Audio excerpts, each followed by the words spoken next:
রাজ্যে পিএইচডি করার ক্ষেত্রে বা রিসার্চের ক্ষেত্রে কিন্তু নিয়মের পরিবর্তন চলে এসেছে। গ্র্যাজুয়েশন করেই কি শুধুমাত্র এবার থেকে পিএইচডিতে চান্স পাওয়া যাবে? সেট কি উঠে যাচ্ছে? মাস্টার্স করতে লাগবে না? উচ্চশিক্ষা দপ্তরের নোটিফিকেশন চলে এসছে, তার সাথে উচ্চশিক্ষা দপ্তরের আধিকারিকদের বক্তব্য চলে আসছে। সেট থাকবে কি থাকবে না সেটা নিয়ে উঠছে বড় প্রশ্ন।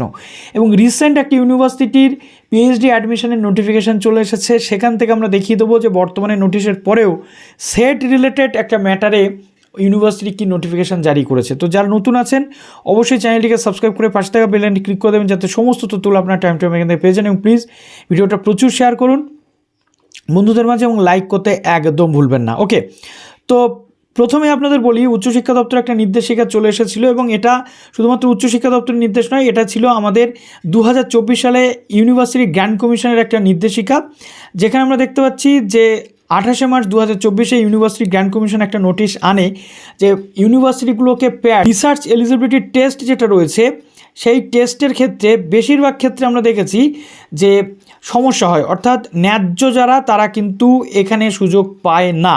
ওকে, তো এখানে আমরা যেটা দেখতে পাচ্ছি যে পিএইচডি অ্যাডমিশন টেস্ট অর্থাৎ প্যাটের মাধ্যমে বা আরইটি যেটা রিসার্চ এলিজিবিলিটি টেস্ট, এর ফলে ইউনিভার্সিটি নিজের নিজের ক্ষেত্রে ভর্তি নিত।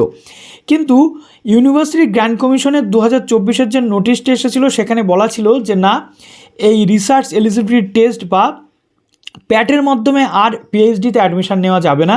এবার থেকে পিএইচডি অ্যাডমিশনের জন্য ম্যান্ডেটরি থাকবে কি গেট, অর্থাৎ রিসার্চের ক্ষেত্রে টেকনিক্যাল এডুকেশনের ক্ষেত্রে যারা রয়েছেন তাদের ক্ষেত্রে গেট পরীক্ষা ম্যান্ডেটরি থাকবে, অর্থাৎ গেট কোয়ালিফাইড থাকতে হবে। তার সাথে কি থাকতে হবে না, ইউজিসি নেট, অর্থাৎ আর্টসের স্টুডেন্টদের জন্য ইউজিসি নেট, আর ইউজিসি সিএসআইআর নেট কাদের জন্য না, যারা সায়েন্সে আমাদের রয়েছেন, যারা পিএইচডি করতে চাইছেন সায়েন্সের সাবজেক্টগুলো তাদের জন্য সিএসআইআর নেট। এবং গেট বা সিট পরীক্ষা একটা হয়ে থাকে, সেই পরীক্ষাতে কোয়ালিফিকেশান থাকলে তবেই পিএইচডি করার জন্য এলিজিবল হবে ইন্টারভিউয়ের মাধ্যমে। এবং এখানে মার্কস কত কী হবে ইচ অ্যান্ড এভরিথিং সবটা বলা ছিল। তথাপি আমাদের রাজ্যে যেহেতু গভর্নমেন্ট চেঞ্জ হয়নি, আমাদের রাজ্য কিন্তু রেট পরীক্ষা অর্থাৎ তার সাথে যেটা রয়েছে প্যাট পরীক্ষার মাধ্যমে অ্যাডমিশন করা ছিল। এর ফলে বহু যোগ্য ক্যান্ডিডেট যারা নেট কোয়ালিফাইড বা জেআরএফ প্রাপ্ত তারা কিন্তু চান্স পাচ্ছিল না।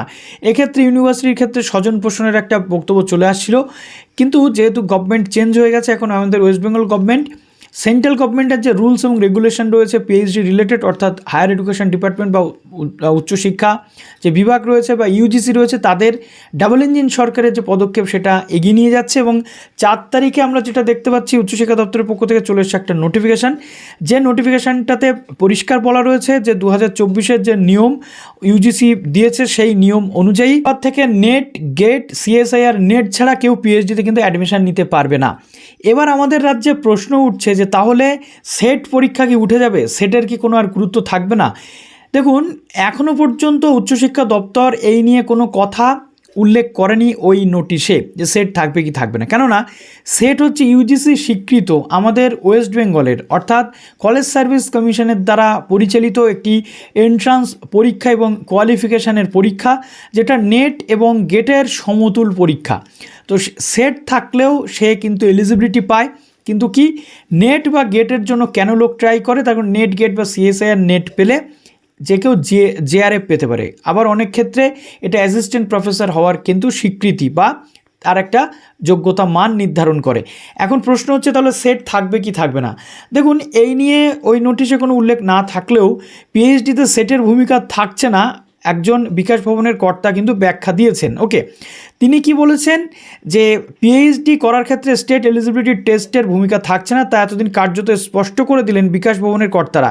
সোমবারই নির্দেশিকা দিয়েছেন এবং মাপকাঠি ধরার ক্ষেত্রে বলা হয়েছিল যে বিশ্ববিদ্যালয়গুলি যে রেট বা প্যাট নিয়ে থাকে সেগুলি বাতিল করা হলো। যদিও সেট নিয়ে কিছু বলা হয়নি। এদিন এক শীর্ষ আধিকারিক বলছেন যে পিএইচডির ক্ষেত্রে নেট মাপকাঠি যে হাঁটা হয়েছে নেট মাপকাঠি হিসেবে, সেই পথে এ বিষয়ে ইউজিসির একাধিক নির্দেশিকা রয়েছে।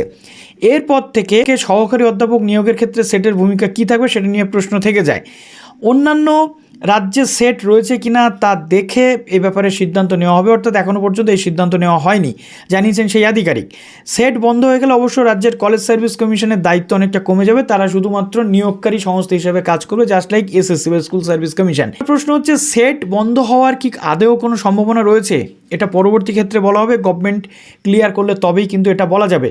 কিন্তু সেটটাও কিন্তু সেই এলিজিবিলিটি পরীক্ষা, অর্থাৎ কোয়ালিফিকেশান টেস্ট বলতে গেলে, সেটা থাকলেই যে সবাই চান্স পাবে এমনটা নয়। তারপরে তাকে পিএইচডির এন্ট্রান্সের জন্য বা অ্যাডমিশনের জন্য ইন্টারভিউ ক্র্যাক কিন্তু করতে হবে।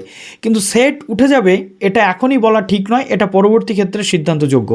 এবার প্রশ্ন হচ্ছে মাস্টার্স না করে ডাইরেক্ট গ্র্যাজুয়েশন থেকে কি করে একটা ক্যান্ডিডেট পিএইচডির জন্য এলিজিবল হতে পারে? দেখুন, এনইপি কোর্সে 4 বছরের যে গ্র্যাজুয়েশন রয়েছে, অনার্স উইথ রিসার্চ যে কমপ্লিট করবে, অর্থাৎ প্রত্যেক বছর 75% করে মার্কস যদি কেউ পেয়ে আসে তাহলে সে পিএইচডির জন্য এলিজিবল, অর্থাৎ সে সরাসরি নেটে যদি ক্লিয়ার করে যায় তাহলে সে মাস্টার্স ছাড়াই পিএইচডির জন্য এলিজিবল। ওকে, আবার এক্ষেত্রে দেখা যাচ্ছে যে সমস্ত ক্যান্ডিডেটদের 75% মার্কস থাকবে না, তারা সরাসরি পিএইচডির জন্য এলিজিবল হবে না, সেক্ষেত্রে তাদের মাস্টার্স করতে হবে, 55% মার্কস রাখতে হবে মাস্টার্সে, তারপরে তারা নেট কোয়ালিফাই করলে পিএইচডির জন্য এলিজিবল। কিন্তু যারা 75% ইচ প্রত্যেকটা সেমিস্টার বা প্রত্যেকটা ইয়ারে রাখতে পারবে, তাদের কাছে একটাই সুযোগ, মাস্টার্স ছাড়া নেট কোয়ালিফাই করে সেই মাস্টার্সের সমতুল এখান থেকে স্বীকৃতি পেয়ে তারা কিন্তু সুযোগ পাবে এই রিসার্চের জন্য। তাই আমি প্রত্যেককে একটা কথা বলবো, বর্তমানে যারা ভর্তি হয়েছে বা মাস্টার্সেও যারা রয়েছে তারা নেটের জন্য প্রিপারেশান নাও। নেটের জন্য প্রিপারেশান এই জন্য নিতে বলছি, যদি তোমার টার্গেট থাকে উচ্চশিক্ষা বা রিসার্চ বা পিএইচডি, সেক্ষেত্রে এটা কিন্তু তোমাদের জন্য ম্যান্ডেটরি হয়ে পড়ছে। ওকে, তো নেটের জন্য অবশ্যই প্রস্তুতি নাও। আর সেট যারা কোয়ালিফাই করে আছেন তাদের আমি একটাই কথা বলবো, এখনই দুশ্চিন্তাগ্রস্ত হবেন না, আগামীতে দেখা যাক যে গভর্নমেন্ট কোন রুলস আনছে, কেননা গভর্নমেন্ট চেঞ্জ হয়েছে মানে সেট বা কলেজ সার্ভিস কমিশন এখন সমস্তটাই পরিচালনা করবে স্টেট গভর্নমেন্ট। তাই ইউজিসি নেট গেটের কথা অবশ্যই উল্লেখ করেছে, কিন্তু সেক্ষেত্রে সেটের কথা উল্লেখ না করলেও ন্যাশনাল লেভেলে একটা সার্বজনীনভাবে ইউজিসি সেটা পরামর্শ দিয়েছে বিভিন্ন যে ইউনিভার্সিটিকে। এখন ইউনিভার্সিটির একটা স্বশাসিত ভূমিকা রয়েছে, তারা সেটা কতটা গ্রহণ করবে সেটা সম্পূর্ণ তাদের উপর নির্ভরশীল, যদিও সেট ইউজিসি স্বীকৃত পরীক্ষা। তো চলুন ভিডিওটা শেষ করুন, ভালো থাকুন সবাই, বেস্ট অফ লাক।